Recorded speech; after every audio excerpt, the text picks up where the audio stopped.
শত শত বিঘা জমি ও স্থাপনা দিন দিন বেহাত হয়ে যাচ্ছে। বছরের পর বছর দেখভাল না করায় হচ্ছে লুটপাট। যেন অভিভাবকহীন হয়ে পড়েছে ঝিনাইদহের গঙ্গা কপোতাক্ষ সেচ প্রকল্পের এসব জায়গা। এমন বেহাল অবস্থার পরেও বেখবর কর্তৃপক্ষ। অজুহাত দেখাচ্ছেন লোকবল সংকটের।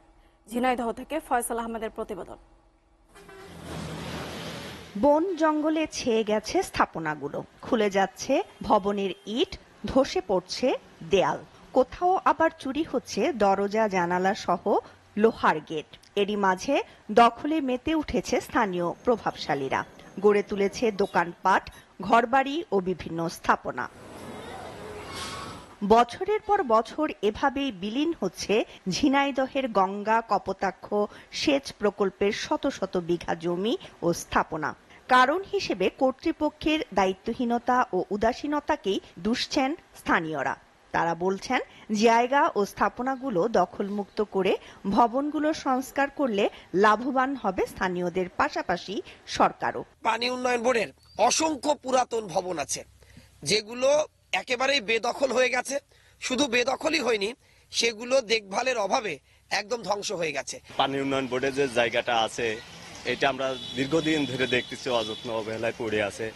তা আসলে এটার সঠিক রক্ষণাবেক্ষণ দরকার। তাহলে বাসাগুলো যদি সংস্কার করে, যে টাকা হয়তো তারা ভাড়া বা রাজস্ব পাচ্ছে, হয়তো আরো একটু ভালো তারা রাজস্ব এখান থেকে নিতে পারবে। আর যার যার মতো যে মনে করতেছে আমি দোকান বানাই নিচ্ছি, আমি ঘর বানাই থাকতেছি, আমি ভিতরে গরু পুষতেছি, এগুলো তো সরকারি জিনিস। রাজনৈতিক প্রভাবশালী মাতব্বর যারা, তারা তার ইচ্ছা মতো যারে মন বলে তারে মানে নামমাত্র ভাড়ায় দিয়ে চলছে। তাহলে পরে এই সমস্ত বিল্ডিং গুলো যদি সংস্কার করে দেয়, এইখানে সরকারেরও বেনিফিট আসবে, আমরাও ভালোভাবে থাকতে পারবো। এই নিয়ে প্রশাসনের কারো যেন কোনো মাথা ব্যথা নেই। বরাবরের মতো জনবল সংকটের দোহাই দিচ্ছেন পানি উন্নয়ন বোর্ড, জানালেন পরিকল্পনার কথাও। আসলে জিকে প্রকল্প একটি দীর্ঘদিনের পুরাতন প্রকল্প। এই জায়গাগুলা বা চাষি ক্লাবগুলো আসলে জনবল সংকটের কারণে দীর্ঘদিনে এটা মনিটরিং করা সম্ভব হয়নি। তবে আমরা একটি ডিপিপি প্রণয়ন করেছি, সেখানে চাষি ক্লাব সহ যে অবৈধ স্থাপনাগুলো আছে সেগুলা উচ্ছেদ করে আবার জিকে পূর্বের অবস্থায় ফিরে নেওয়ার জন্য একটা পরিকল্পনা রয়েছে। ঝিনাইদহ পানি উন্নয়ন বোর্ডের তথ্য মতে জিকে সেচ প্রকল্পের প্রায় 300 থেকে 350 বিঘা জমি বেদখল ও পরিত্যক্ত হয়ে আছে। দখলে আছে 500 থেকে 550।